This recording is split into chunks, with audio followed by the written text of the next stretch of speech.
지난 시간에 제가 우리야 이야기를 하면서 유용한 충성이란 제목으로 말씀을 드렸습니다. 오늘은 두 번째 유용한 충성 2탄입니다. 신명기 6장 5절의 말씀, 너는 마음을 다하고 성품을 다하고 힘을 다하여 내 하나님 여호와를 사랑하라 라고 말씀하고 계십니다. 역대상 2장에는 이새의 자녀들이 기록되어 있습니다. 이새는 맏아들 둘째, 셋째, 넷째, 다섯째, 여섯째, 일곱째로 다윗을 낳았고 저희의 자매는 수리아와 아비가일이라. 수리아의 아들은 아비새와 요압과 아사엘 삼형제요 아비가일은 아마사를 낳았다. 이렇게 표현합니다. 기록하고 있습니다. 일곱째 다윗을 낳았고 저희 자매는 수르야와 아비가일. 그래서 아비가일, 수르야에게는 삼형제가 있고 아비가일에게는 하나가 있다. 그러면 다윗과 요압의 관계는 어떤 관계예요? 외삼촌과 조카가 되죠. 왜냐? 여기서는 뭐 여동생인지 누나인지는 기록되어 있지 않지만 하여튼 사촌간이 아닌 조카와 외삼촌이 됩니다. 여기 표 이렇게 볼 수가 있어요. 이세 아들의 아들이 6이 있었고 일곱째로 아들 다윗이 낳았고 딸 수리아와 아비가일 그리고 아비새 요압 아사엘 아마사 이렇게 삼촌과 조카가 됩니다. 우리가 다 아시다시피 요압은 누구였어요? 다윗 때에 요압은 군대 장관이 되었다라고 표현하고 있어요. 국방부 장관이죠. 요즘 말로 말하면은. 그래서 다윗이 성에 있고 그 전쟁을 보통 누가 수행하냐면 바로 요압이 전쟁을 보통 합니다. 암몬 자손이 다윗을 대항해서 일어났을 때에 다윗이 요압과 그 용사들, 지난번에 말씀드렸다시피 최고의 용사 3명 밑에 30명, 37명이 기록되어 있긴 하지만 30명, 최고의 용사 3명, 그 밑에 30명, 30명은 그 3명에 미치지 못하더라 해가지고 이렇게 그룹을 나눴지 않습니까? 그 중에 요압이 들어가고 그 동생들은 그 밑에 30명의 그룹에 들어갑니다. 요압은 참 다윗에게 애증의 관계입니다. 노래도 있죠. 애증의 세월이라고. 사랑할 만도 한데 뭐예요? 좀 미움을 떠나서 좀 증오까지 갈 만한 관계. 애증의 관계. 요압이라고 하는 사람이 참 수완이 좋아요. 그래서 다윗에게 참 도움을 줄 때가 있었습니다. 수라의 아들 요압이 왕의 마음이 압살롬에게 향하는 것을 알고 왜요? 이때가 무슨 사건 때문에 그래요? 암논이 첫째 아들입니다. 그러니까 이 엄마가 여럿이죠. 그러니까 이 다윗이 영웅 뭐라 그래요? 영웅 본색이 아니라 영웅 호색이라고. 이 다윗도 뭐가 많았어요? 처가 많았어요. 그래서 배다른 아이들이 많았습니다. 암논은 첫 번째 부인에게서 난 첫째 아들이고 압살롬은 몇 번째인지 부인은 제대로 안 나와서 하여튼 압살롬이라고 하는 아들이 있었고 그 압살롬의 누이 중에 다말이 있었어요. 근데 암논이 이 배다른 동생을 좋아하게 됐어요. 근데 그것을 정식으로 다윗에게 말해서 결혼하고 한 것이 아니라 옛날에는 그렇게 결혼이 됐었으니까 나쁜 짓을 했어요. 그러니 압살롬이 그것을 알고 벼르고 별났다가 왕자들 다 초청해가지고 생일날 초청해가지고 암논을 싹 죽여버려요. 그리고 자기는 도망가요. 몇 해가 지났어요. 그러니 이제 죽은 아들은 뭐 장사 지냈으니까 끝났고 이제 압살롬 아들이 저 멀리 도망가 있으니 마음이 쓰이죠. 그것을 요압이 딱 알아챘어요. 그리고 어떻게 해요? 한 여인을 사주해서 다윗에게 가서 이 아들이 동생을 주고 도망갔는데 어떻게 됩니까? 그래서 이거 중재를 해요. 그래서 압살롬을 용서하고 다윗이 뭐라 그래요? 왕이 요압에게 이르되 내가 이 일을 허락하였으니 가서 소년 압살롬을 데려오라. 구조화 선생이 이 일을 이렇게 말합니다. 이처럼 부드럽고 감명적인 하나님의 사랑에 대한 묘사는 이스라엘 사람들이 구속의 대진리를 익숙히 알고 있다는 현저한 증거였다. 뭐요? 하나님의 사랑이 이 땅에 내려온 것을 이렇게 잘 표현해서 다윗에게 보여줬다고 하는 것이죠. 그런데 누구에게 나타났다고요? 그 앞부분이 중요한 거칠은 무사인 요압에게서 그러한 지혜가 나왔고 그것으로 아버지와 아들의 관계를 회복시켜줬다는 거 하는 거예요. 요압이 또 당당하게 다윗에게 직언을 합니다. 다윗이 병력을 증강시키기 위해서 이스라엘 민족을 세요. 이스라엘을 계수하고 돌아와서 내게 구하여 그 수요를 알게 하라. 왜요?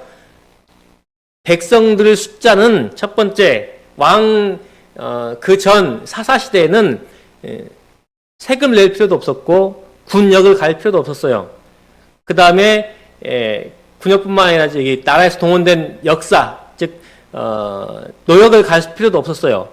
그런데 이제 왕이 생금으로 말미암아 첫 번째 생긴 것이 세금이고 두 번째 생긴 것이 군역이었어요. 그 다음에 이제 노역. 이런 것들을 하기 위해서는 세금을 가장 잘 걷을 수 있는 건 뭐예요? 사람마다 세금을 매기면 잘 나오잖아요. 그러니까 사람은 세금을 걷기 위해서 사람의 숫자를 세야 됐고, 두 번째로 군인들에 징집할 수 있는 사람, 나이에 속한 사람들이 몇 명인지. 우리나라는 지금 어때요? 학령 인구가 줄으니까 군인에 갈 애들도 줄어요. 근데 군인이 줄었는데 뭔 올라요 자꾸? 봉급은 올랐어요. 지금 병장이 200만 원 받는데요. 네, 병장이 한 23년 전엔 100만 원 정도까지였거든요. 근데 지금 200으로 올랐어요. 따지고 보면 누구보다 봉급이 많냐면은 9급 공무원 초봉보다 더 많은 거예요. 9급 공무원 초봉이 최저임금이 안 된대요. 최저시급이 안 된대.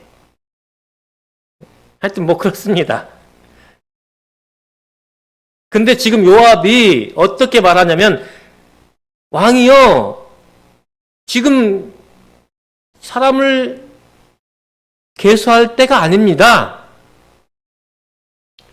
내 주께서 어찌하여 이 일을 명하시나이까? 어찌하여 이 일로 이스라엘에 죄가 있게 하시나이까? 왜요? 그 백성을 지금보다 100배나 더하시게 할 것인데 누가? 여호와께서. 그래서 이 일로 이스라엘 백성 7만이 죽습니다. 무엇으로요? 하나님께서 온역을, 전염병을 퍼뜨려가지고 7만을 죽게 하시고, 하나님께서 그 일을 하시는 중에 뭐래요? 후회하셨어요. 그래가지고 예루살렘에 향하는 그 저주의 죽음의 천사를 딱 멈추게 하십니다. 그 장소에 다윗이 가가지고 예배를 드리고 거기 그 오르나의 타작마당에서 그 쟁기하던 소를 잡아가지고 예배를 드리고 나중에 그 장소에 성소가 지어집니다.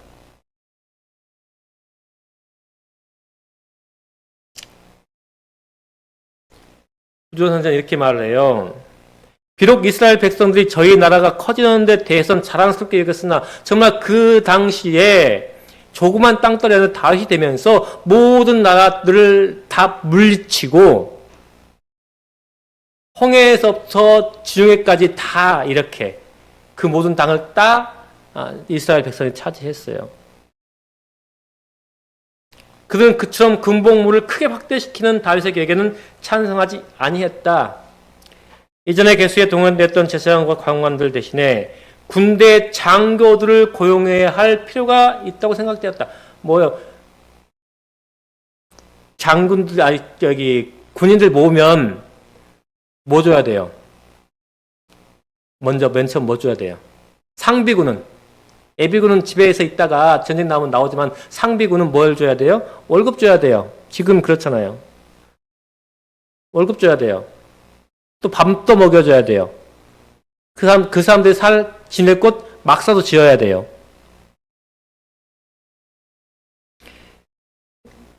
이 일의 목적이 직접적으로 친정의 원칙에 배치되었다.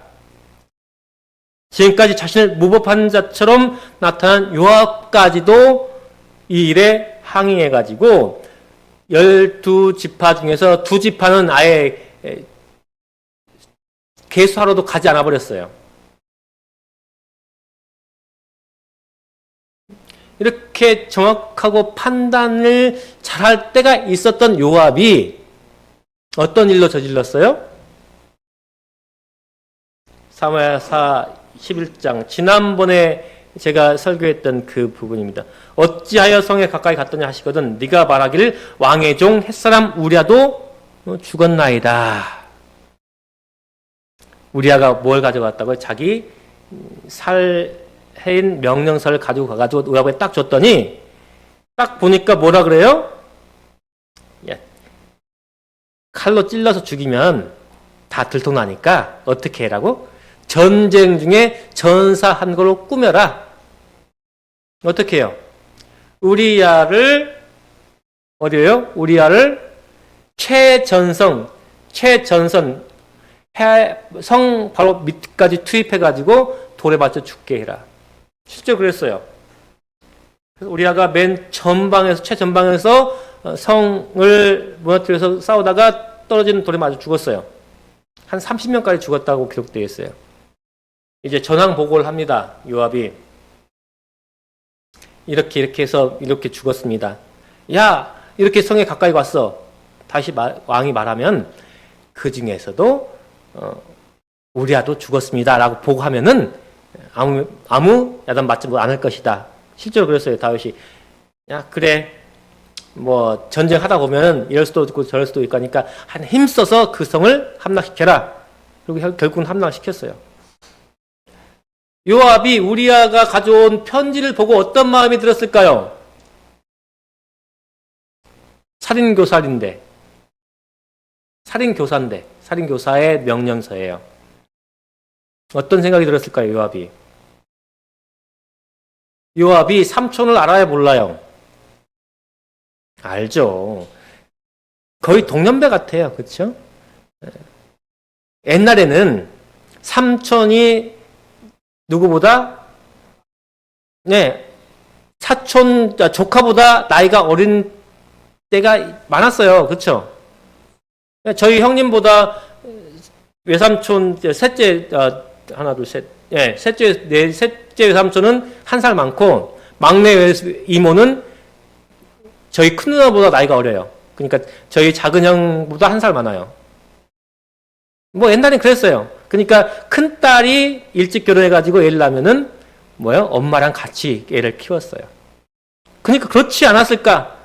그럼 같이 큰 이 요압이 다윗을 몰라요? 광야에서 돌아다녔을 때도 다윗의 형제들 자매들이 다 다윗을 쫓아다녔거든요.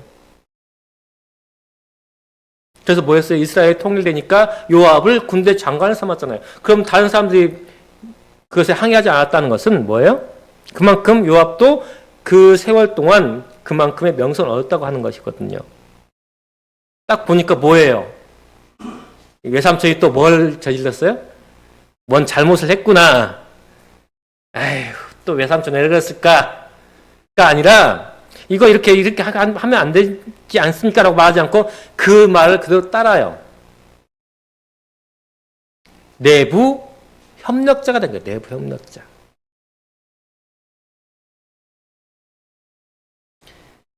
그는 한동안 다 사단의 대리자가 되었다. 뭐에 있어서요? 밧세바의 관계를 하면 있어서 그 일을 위해서는 사단의 대리자가 되었다. 그러나 그는 여전히 하나님께서 주신 지위와 권세를 누리고 있었다. 왕의 자리에 여전히 있었던 거예요. 그 때문에 그는 자기의 권위에 복종하는 자의 영혼을 파멸시키려는 욕을 할 수 있었다. 우리야 얼마나 정직하고 충성하고 누구에게만? 하나님께만. 그러나 지금 요압에게 다윗이 명하는 그 명령을 요압은 어떻게 했다고요? 하나님께보다도 왕에게 더 충의를 표했던 요압은 왕의 명령을 따랐기 때문에 하나님의 율법을 범했다. 누구의 명령을요? 네, 왕의 명령을 누구의 명령보다? 하나님의 율법보다 더 중하게 여겼다고 하는 것이에요. 이때에는 이스라엘 백성들을 계수하려고 할 때에 그렇게 직언을 했던 요압이지만 지금은 하나님의 명령보다, 살인하지 말라고 하는 그 하나님의 명령보다 왕의 명령. 또 어떤 일이 있습니까? 아브넬이 헤브론으로 돌아오며 요압이 더불어 종용히 말하는 듯이 저를 데리고 성문으로 들어가서 거기서 배를 찔러 죽이니 이는 자기의 동생 아살의 피를 흘리려 함이었더라. 압살롬이 반역을 합니다. 그리고 다윗이 도망갑니다. 다시 멀리 도망가서 정비를 하고 이제 압살롬하고 다시 전쟁을 합니다. 압살롬도 전쟁을 나오고 다윗은 전쟁을 안 하고 요압이 나갑니다. 백전 노장들하고 상대해가지고 이 새파란 압살롬이 이길 수가 없죠. 그러니 결국은 패합니다. 전쟁 자체가. 그리고 압살롬도 죽습니다. 압살롬이 머리가 풍성했대요. 정말 풍성했대요. 말을 타고 달려가다가 뭐예요? 그 머리카락이 나무에 끼어가지고 대롱대롱 매달려 있던 것을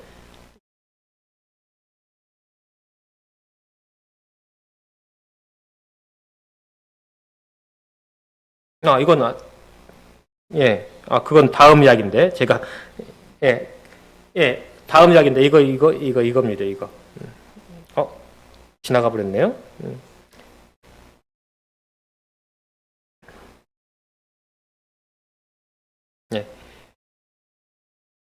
압살롬이 죽고 그래서 압살롬이 죽습니다. 그때에 압살롬이 요압 대신 군대 장관으로 세운 사람이 누구냐면 바로 제가 앞으로 좀 갈게요. 아마사입니다. 아마사가 누구예요? 네, 아비가일의 아들 아마사, 즉 다윗에도 족합니다.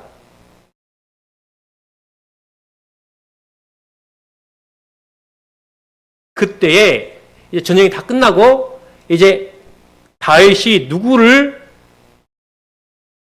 국방장관으로 세우냐면 아마사를 국방장관으로 세워요. 왜냐하면 그때에 이스라엘 12지파가 다 누구에게 복종을 해요? 압살롬에게요. 압살롬이 어떻게 마음을 훔쳤냐면 예루살렘으로 가는 입구에 딱 앉아가지고 야, 너 어디가? 난 너의 형제야. 나 다윗에게 왕에게 호소하러 가. 아, 그래? 그거 지금 다윗 왕이 바빠서 우리 아버지 바빠가지고 그 일 못해. 그러니까 이리 와, 내가 판결해 줄게. 그래서 이스라엘 마음을 많이 다 훔쳐요. 그래서 압살롬이 반역을 했을 때에 12지파가 다 뭐예요? 압살롬에게 다 동조를 합니다. 압살롬이 죽고 모든 군대가 터지고 이제 왕을 다시 복귀시켜야 되는데 12지파가 뭐예요? 그걸 꺼려하는 거예요. 다윗이 다시 왕이 되면 우리를 다시 뭐 할까? 보복하지 않을까? 그러니까 뭘 해요? 이제 아니야, 내가 너희들 보복 안 해. 그 뜻으로 누구를? 아마사. 압살롬이 군대 장관으로 세웠던 아마사를 뭘로 세워요? 국방장관으로 세워요. 그래, 그렇게 할 테니까 우리가 다시 왕으로 투지를 하자. 그래서 다시 예루살렘으로 다윗을 데리고 옵니다. 근데 원래 국방장관은 누구였어요? 요압이었어요. 기분이 좋아요, 안 좋아요? 사촌 형제 간에 아마사가 자기 자리를 대신하니 이게 기분이 나쁜 거예요. 그러니까 아마사에게 명령을 하거든요. 다윗이 이스라엘 백성들 군대를 모아라 했는데 좀 늦었어요. 늦게 오니까 요압이 요압아 네가 다시 가서 해라. 그러면서 가면서 다시 들어오는 아마사와 만났어요. 말하는 척 하면서 어떻게 해요? 뒤로 가가지고 찔러 죽여요. 이 아브넬 이야기는 무슨 이야기냐면 이 이스라엘 백성들이 남방유다와 북방유다로 이렇게 나왔어요. 사울이 북방 이스라엘을 치리하고 사울의 집안이 남방유다 두 지파를 다윗이 치리할 때에 아브넬이 북방 이스라엘의 군대 장관이었어요. 아브넬은 누구냐면 바로 사울의 사촌 형제예요. 또 아브넬은 이렇게 자세히 보면은. 그래서 이제 아브넬이 이 북방 이스라엘을 잘 지키고 있었는데 북방 이스라엘 왕이 아브넬을 의심하니까 기분 나빠가지고 아예 안 되겠다 해가지고 이 북방 이스라엘 땅을 다윗에게 바쳐야겠다 하고 이제 와가지고 평화협정을 맺고 가는 길이었어요. 그때에 지금 이 요압이 남방 유다의 2인자인데 아브넬이 북방 이스라엘 전체를 끌고 오면 최소한 자기는 뭐로 빌려요? 3인자로 밀리잖아요. 아브넬이 그래도 아브넬이 북방 이스라엘 땅을 가지고 오면은 다윗이 그래도 2인자 국방 장관이 자리는 줘야 될 거 아니에요. 그러니까 그것을 보고 또 기분 나빠서 돌아가던 아브넬을 다시 불러와가지고 또 죽여버려요. 그래서 다윗이 한탄을 합니다. 사무엘하 3장 39절에 내가 기름 부을 받은 왕이 되었으나 오늘날 약하여서 수라의 아들인 이 사람들을 제어하기가 너무 어려우니 여호와는 악한 자에게 그 악한 대로 갚으실지로다 하니라. 지금 이 요압은 다윗에게 충성하는 것 같기도 하고 하나님께 충성한 것 같기도 하고 하나님의 말씀을 아는 것 같기도 하고 다윗의 의도를 아는 것 같기도 하지만은 결국에 이 충성의 목적은 무엇이에요? 이 요압에게 하나님에게나 다윗에게 충성하는 것 같아 보이는 이 모습은 무엇이에요? 자기의 뭐예요? 일신상의 영달을 위해서 하는 충성이에요.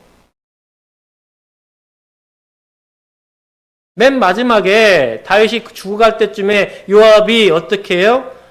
솔로몬을 왕으로 세우려 하는데 또 다른 남은 아들 중에서 첫째 아들을 왕으로 옹립하려고 반역을 또 합니다.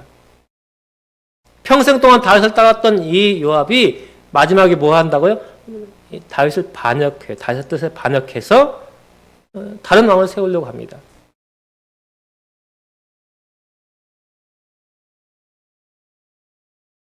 수의 아들 요압이 내게 행한 일, 곧 이스라엘 군대의 두 장관 넬의 아들 아브넬과 에들의 아들 아마사에게 행한 일을 내가 알거니와 저가 저희를 죽여 태평시대에 피를 흘렸다라고 표현을 하고 있어요.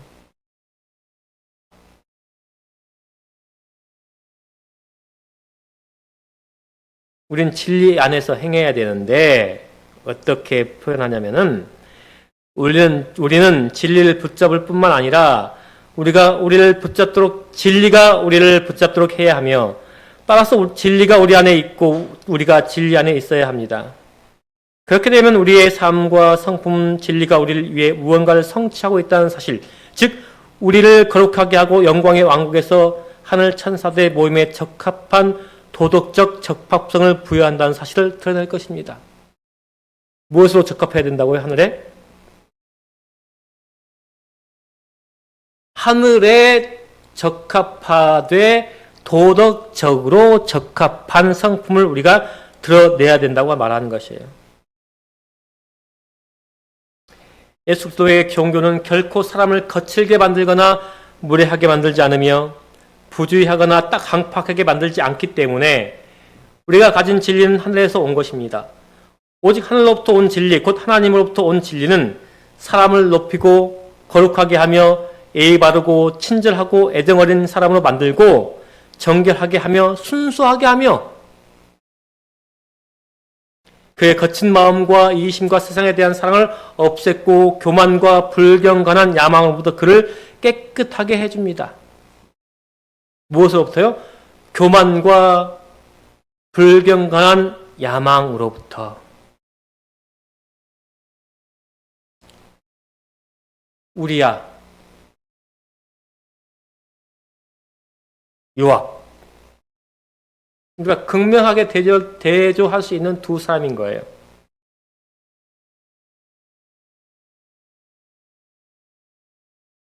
교징은 이권에서 이렇게 말합니다. 세상이 그대와 하나님의 사업 사이에 끼어들어서 그대의 관심을 갈라놓았다.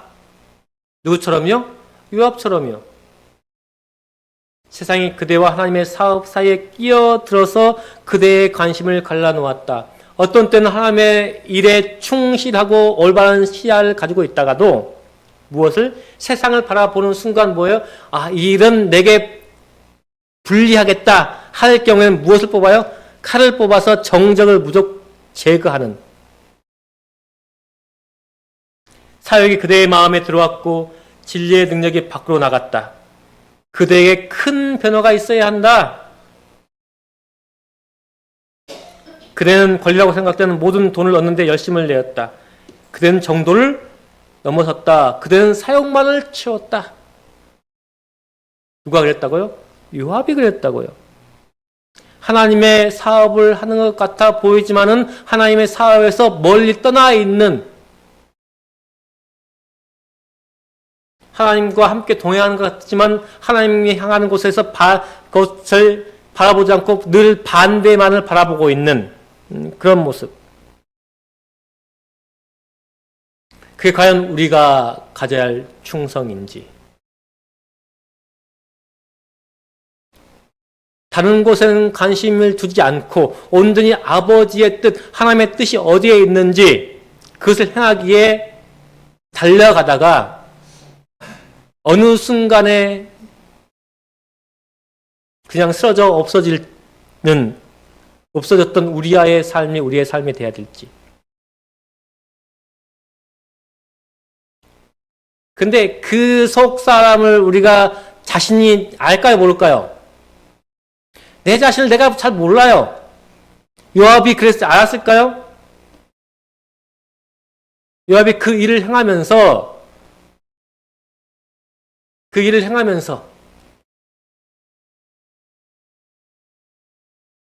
예수님을 십자가에 매달라고 소리쳤던 그 군중들이 정말 자기들이 메시아를 십자가에 매달아 달라고 요구하는 일을 알았을까요? 우리도 우리 자신을 잘 몰라요. 그렇기 때문에 뭐 해야 돼요, 우리가? 우리를 보여주시라고 기도해야 돼요.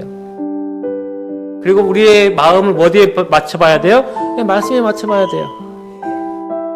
그리고 성령께서 비춰주시는 우리의 모습, 그것을 우리가 인지하도록 기도해야 되는 것입니다. 우리의 마음 가운데 그러한 마음, 겸손한, 누구 앞에서? 하나님 앞에서 겸손히 서 있는 그런 사람들 되시길 바라며 오늘 말씀 마치도록 하겠습니다.